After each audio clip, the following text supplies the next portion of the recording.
नमस्कार, मैं सत्यप्रकाश स्वागत करता हूं अपने YouTube channel target with Satya में। यूपी टेट, सुपर टेट और अन्य मास्टर भर्ती के लिए आइए प्रश्न संग्रह स्टार्ट करते हैं। पहला प्रश्न है, लवणीय जल में उगने वाले पौधे कहलाते हैं। ए ऑप्शन दिया है थैलोफाइटस, बी ऑप्शन दिया है मीजोफाइटस, सी ऑप्शन दिया है हाइड्रोफाइटस और डी ऑप्शन दिया है हेलोफाइटस। तो इसका सही ऑप्शन हो जाएगा हेलोफाइटस। क्या हो जाएगा? हेलोफाइटस। अतः हेलोफाइटस उन पौधों को कहते हैं जो उच्च लवणयुक्त जल में पैदा होते हैं। ऐसे पौधे लवणता युक्त जल में ही विकास कर पाते हैं। अगला प्रश्न है, निम्न में अंतस्थ ध्वनियां नहीं है। इनमें से कौन सा अंतस्थ ध्वनियां नहीं है? ए ऑप्शन दिया है या, बी ऑप्शन दिया है सा, सी ऑप्शन दिया है रा और डी ऑप्शन दिया है वाह। तो इसका सही ऑप्शन हो जाएगा सा। दिए गए ऑप्शंस में या, रा, वा ये सभी अंतस्थ ध्वनियां हैं, जबकि सा ऊष्म ध्वनियां है, यह अंतस्थ ध्वनियां नहीं है। अंतस्थ ध्वनियां या, रा, ला और वा ये चार होते हैं। या, रा, वा के अलावा ला ये भी अंतस्थ ध्वनियों के अंतर्गत आता है। अगला प्रश्न है, निम्नलिखित में वह कौन सा अजैविक प्रदूषक है जो भूमिगत जल को प्रदूषित करता है? ए ऑप्शन दिया है शैवाल, बी ऑप्शन दिया है विषाणु, सी ऑप्शन दिया है आर्सेनिक और डी ऑप्शन दिया है बैक्टीरिया। तो इसका सही ऑप्शन हो जाएगा आर्सेनिक। सी वाला ऑप्शन सही हो जाएगा। भूमिगत जल को प्रदूषित करने वाला अजैविक प्रदूषक आर्सेनिक है। यह संक्रमण मुख्य रूप से प्रकृति में पाए जाने वाले बेड रॉक से उत्पन्न आर्सेनिक से होता है। अगला प्रश्न है, निम्नलिखित में बुद्धि परीक्षणों की उपयोगिता है। ए ऑप्शन दिया है सर्वोत्तम बालक का चुनाव करने में, बी ऑप्शन दिया है पिछड़े बालक का चुनाव करने में, सी ऑप्शन दिया है बालकों का वर्गीकरण करने में और डी ऑप्शन दिया है उपयुक्त सभी। तो इसका सही ऑप्शन हो जाएगा उपयुक्त सभी। सर्वोत्तम बालक का चुनाव करने में, पिछड़े बालक का चुनाव करने में और बालकों का वर्गीकरण, ये सभी बुद्धि परीक्षण की उपयोगिता दर्शाते हैं। इसके अलावा कुछ और भी बिंदु हैं जो बुद्धि परीक्षण की उपयोगिता को दर्शाते हैं, जैसे समस्यागत बालकों को सुधार करने में, बालकों की विशिष्ट योग्यता को ज्ञात करने में, बालकों की क्षमता के अनुसार कार्य करने में, बालकों की व्यावसायिक योग्यता को ज्ञात करने में और बालकों की भावी सफलता को ज्ञात करने में। ये सभी भी बुद्धि परीक्षण की उपयोगिता को दर्शाते हैं। अगला प्रश्न है, मेरा स्वास्थ्य ठीक नहीं था इसलिए मैं इंग्लैंड नहीं जा सका। यह किस प्रकार का वाक्य है? ए ऑप्शन दिया है साधारण वाक्य, बी ऑप्शन दिया है मिश्रित वाक्य, सी ऑप्शन दिया है संयुक्त वाक्य और डी ऑप्शन दिया है इनमें से कोई नहीं। इसका सही ऑप्शन हो जाएगा संयुक्त वाक्य। संयुक्त वाक्य। अगला प्रश्न है, सबसे अस्थायी पारिस्थितिक तंत्र है। तो इसका सही ऑप्शन हो जाएगा समुद्र। ए वाला ऑप्शन सही हो जाएगा। सबसे अस्थायी पारिस्थितिक तंत्र समुद्र होता है। अगला प्रश्न है,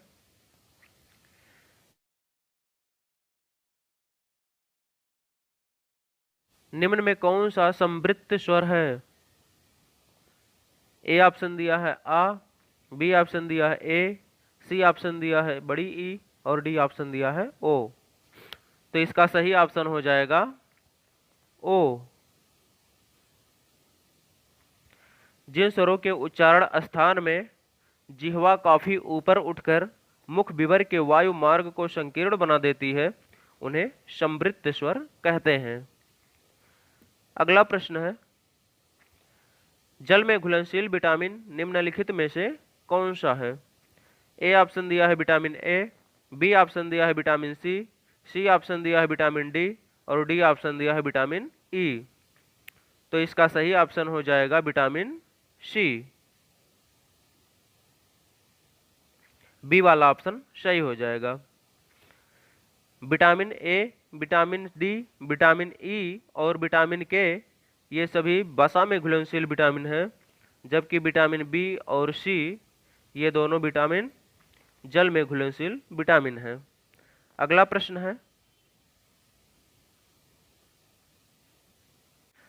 निम्नलिखित में कौन सा बहुवचन है? ए ऑप्शन दिया है जनता, बी ऑप्शन दिया है सामान, सी ऑप्शन दिया है प्राण और डी ऑप्शन दिया है माता। तो इसका सही ऑप्शन हो जाएगा प्राण। प्राण हमेशा बहुवचन में प्रयोग किया जाता है, जबकि जनता, सामान और माता ये सभी एक वचन होते हैं। अगला प्रश्न है, निम्नलिखित में किसकी उपस्थिति के कारण दूध में मिठास रहती है? ए ऑप्शन दिया है सुक्रोज, बी ऑप्शन दिया है लैक्टोज, सी ऑप्शन दिया है कैरोटीन और डी ऑप्शन दिया है माइक्रोज। इसका सही ऑप्शन हो जाएगा लैक्टोज। लैक्टोज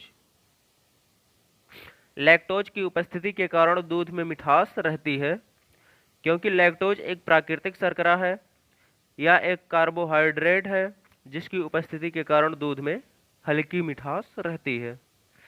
अगला प्रश्न है, सीता गीत गाती है वाक्य है सकर्मक वाक्य, समापिका, अकर्मक वाक्य, इनमें से कोई नहीं। तो इसका सही ऑप्शन हो जाएगा सकर्मक वाक्य। सीता गीत गाती है यह एक सकर्मक वाक्य है, क्योंकि क्रिया का फल सीधे कर्म पर पड़ रहा है। अगला प्रश्न है,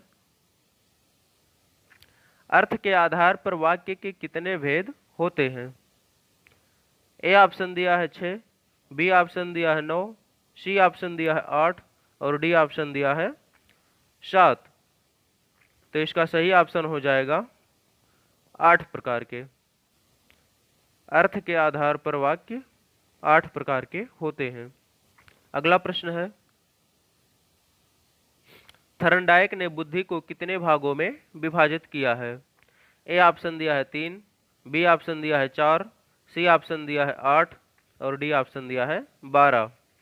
तो इसका सही ऑप्शन हो जाएगा 3। थर्नडाइक ने बुद्धि को 3 भागों में विभाजित किया है, जिसमें अमूर्त बुद्धि, सामाजिक बुद्धि और गामक या यांत्रिक बुद्धि है। अगला प्रश्न है, निम्नलिखित में कौन सा विशेषण शब्द है? ए ऑप्शन दिया है आसन, बी ऑप्शन दिया है आश्रय, सी ऑप्शन दिया है आसमानी और डी ऑप्शन दिया है उत्कर्ष। तो इसका सही ऑप्शन हो जाएगा आसमानी। बी वाला ऑप्शन सही हो जाएगा। आसमानी विशेषण शब्द है, इसका विशेष आसमान होता है और शेष सभी दिए हुए ऑप्शंस में विशेष शब्द हैं। अगला प्रश्न है, निम्नलिखित में किसकी कमी के कारण मनुष्य में मधुमेह रोग हो जाता है? ए ऑप्शन दिया है हीमोग्लोबिन, बी ऑप्शन दिया है इंसुलिन, सी ऑप्शन दिया है ग्लाइसिन और डी ऑप्शन दिया है हिस्टामिन। इसका सही ऑप्शन हो जाएगा इंसुलिन। इंसुलिन की कमी के कारण मनुष्य में मधुमेह रोग हो जाता है। इंसुलिन एक हार्मोन है, यह रुधिर में शर्करा का नियमन करता है। अगला प्रश्न है, अंतरंग का विलोम शब्द है। ए ऑप्शन दिया है बहिरंग, बी ऑप्शन दिया है अंतर्द्वंद्व, सी ऑप्शन दिया है अंतर्मुखी और डी ऑप्शन दिया है अंतिक। तो इसका सही ऑप्शन हो जाएगा अंतरंग का विलोम शब्द बहिरंग होता है। ए वाला ऑप्शन सही हो जाएगा। जबकि अंतर्द्वंद का बहिर्द्वंद, अंतर्मुखी का बहिर्मुखी और अंतिक का दूरांतिक। अगला प्रश्न है, भाषिक विकास को प्रभावित करने वाले कारकों में कौन कौन से शामिल हैं? ए ऑप्शन दिया है विशिष्ट अपंगताएं, बी ऑप्शन दिया है घर का परिवेश, सी ऑप्शन दिया है विद्यालय और डी ऑप्शन दिया है उपर्युक्त सभी। तो इसके सही ऑप्शन हो जाएंगे उपर्युक्त सभी।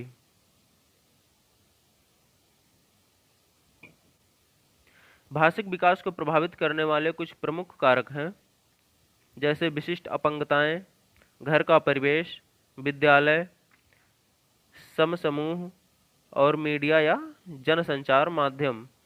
ये सभी भाषिक विकास को प्रभावित करने वाले कारक हैं। अगला प्रश्न है, जलीय जंतुओं में श्वसन होता है। ए ऑप्शन दिया है फेफड़ों द्वारा, बी ऑप्शन दिया है गलफड़ों द्वारा, सी ऑप्शन दिया है वायु कोश द्वारा और डी ऑप्शन दिया है पुस्तक फुफ्फुस द्वारा। तो इसका सही ऑप्शन हो जाएगा गलफड़ों द्वारा। सभी जलीय जंतुओं में श्वसन गलफड़ों द्वारा होता है। अगला प्रश्न है, निम्नलिखित में कौन सा समूहवाचक संज्ञा नहीं है? ए ऑप्शन दिया है सभा, बी ऑप्शन दिया है अधिकारी, सी ऑप्शन दिया है पर्वत और डी ऑप्शन दिया है ताश। तो इसका सही ऑप्शन हो जाएगा पर्वत। पर्वत समूहवाचक संज्ञा नहीं है। पर्वत समूहवाचक संज्ञा नहीं है, बल्कि यह जातिवाचक संज्ञा है। जबकि सभा, अधिकारी और ताश ये सभी समूहवाचक संज्ञा हैं। अगला प्रश्न है, निम्नलिखित में कौन सरल उत्तक है? ए ऑप्शन दिया है पैरेन काइमा, बी ऑप्शन दिया है कॉलेन काइमा, सी ऑप्शन दिया है स्क्लेरेन काइमा और डी ऑप्शन दिया है उपयुक्त सभी। डी वाला ऑप्शन सही हो जाएगा। सरल या साधारण उत्तक एक ही प्रकार की कोशिकाओं से बने होते हैं। ये 3 प्रकार के होते हैं, जैसे पैरेन काइमा, कॉलेन काइमा और स्क्लेरेन काइमा। जबकि जटिल उत्तक में एक से अधिक प्रकार की कोशिकाएं होती हैं। अगला प्रश्न है, मेयर का कार्यकाल कितने वर्षों का होता है? तो इसका सही ऑप्शन हो जाएगा 5 वर्ष। 73वें संविधान संशोधन द्वारा अनुच्छेद 243 या के अनुसार मेयर का कार्यकाल नगर निगम के प्रथम अधिवेशन की नियत तिथि से 5 वर्ष का होता है। अगला प्रश्न है, निम्नलिखित में कौन जैविक अपघटनीय प्रदूषक है? ए ऑप्शन दिया है एस्बेस्टस, बी ऑप्शन दिया है वाहित मल, सी ऑप्शन दिया है प्लास्टिक और डी ऑप्शन दिया है पारा। तो इसका सही ऑप्शन हो जाएगा वाहित मल। बी वाला ऑप्शन सही हो जाएगा। ऐसे प्रदूषक जो सूक्ष्म जीवों जैसे जीवाणु आदि के द्वारा समय के साथ प्रकृति में सरल हानि रहित तत्वों में अपघटित कर दिए जाते हैं, वे सभी जैव अपघटनीय प्रदूषक कहलाते हैं। अगला प्रश्न है, दिया है कुंठा कैसे उत्पन्न होती है? ए ऑप्शन दिया है कुसमायोजन से, बी ऑप्शन दिया है पारिवारिक परिस्थितियों के कारण, सी ऑप्शन दिया है व्यक्तिक कमी और डी ऑप्शन दिया है उपयुक्त सभी। तो इसका सही ऑप्शन हो जाएगा उपयुक्त सभी। कुंठा में कुसमायोजित व्यवहार के लगभग सभी कारणों का निरंतर दोहराव होता है। कुंठा कुसमायोजन, पारिस्थितिक परिस्थितियों, विद्यालय के वातावरण, व्यक्तिगत कमी और सहपाठी वर्ग संबंधों के कारण उत्पन्न होती है। अगला प्रश्न है, ब्लॉक स्तर पर पंचायत समितियां हैं। ए ऑप्शन दिया है परामर्शदात्री निकाय, बी ऑप्शन दिया है प्रशासनिक अधिकरण, सी ऑप्शन दिया है परामर्शदात्री समितियां और डी ऑप्शन दिया है पर्यवेक्षकी प्राधिकरण। तो इसका सही ऑप्शन हो जाएगा प्रशासनिक अधिकरण। ब्लॉक स्तर पर पंचायत समितियां प्रशासनिक अधिकरण के अंतर्गत कार्य करती हैं, इसलिए बी वाला ऑप्शन सही हो जाएगा। अगला प्रश्न है, अधिगम को प्रभावित करने वाले कारक कौन कौन हैं? ए ऑप्शन दिया है सीखने की विधि, बी ऑप्शन दिया है थकान तथा ऊबन, सी ऑप्शन दिया है मानसिक स्वास्थ्य और डी ऑप्शन दिया है उपयुक्त सभी। तो इसका सही ऑप्शन हो जाएगा उपयुक्त सभी। अधिगम, सीखने की विधि, थकान तथा ऊबन, मानसिक स्वास्थ्य, ये सभी अधिगम को प्रभावित करने वाले कारक हैं। इसके अतिरिक्त परिपक्वता, आवश्यकताएं, रुचियां, अभिप्रेरणा, अवधारणा व अभिवृत्ति प्रमुख रूप से इसके कारण होते हैं। अगला प्रश्न है, निम्नलिखित में से कौन पर्यावरण अध्ययन के अधिगम सिद्धांत से संबंधित है? ए ऑप्शन दिया है आवश्यकता का सिद्धांत, बी ऑप्शन दिया है उपयोगिता का सिद्धांत, सी ऑप्शन दिया है जीवन से संबंधित होने का सिद्धांत और डी ऑप्शन दिया है उपयुक्त सभी। तो आवश्यकता का सिद्धांत, उपयोगिता का सिद्धांत, जीवन से संबंधित होने का सिद्धांत, ये सभी सिद्धांत पर्यावरण अध्ययन के अधिगम सिद्धांत से संबंधित हैं। अगला प्रश्न है, वर्तमान काल का वेद कौन सा नहीं है? ए ऑप्शन दिया है सामान्य वर्तमान, बी ऑप्शन दिया है तात्कालिक वर्तमान, सी ऑप्शन दिया है पूर्ण वर्तमान और डी ऑप्शन दिया है आसन्न वर्तमान। तो इसका सही ऑप्शन हो जाएगा आसन्न वर्तमान। आसन्न वर्तमान काल का वेद नहीं है, बल्कि यह भूतकाल का वेद है। वर्तमान काल के कुल 5 भेद होते हैं: सामान्य वर्तमान काल, तात्कालिक वर्तमान, पूर्ण वर्तमान, संदिग्ध वर्तमान और संभाव्य वर्तमान।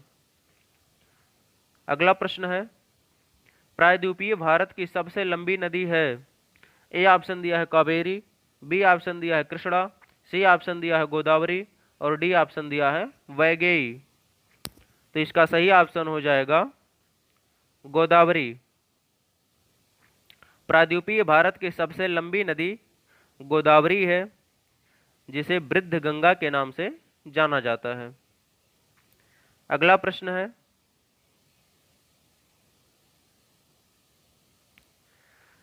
अधिगम की प्रमुख विधियां कौन सी हैं? ए ऑप्शन दिया है पूर्ण विधि, बी ऑप्शन दिया है वाद विवाद विधि, सी ऑप्शन दिया है सतत विधि और डी ऑप्शन दिया है उपयुक्त सभी। तो इसका सही ऑप्शन हो जाएगा उपयुक्त सभी।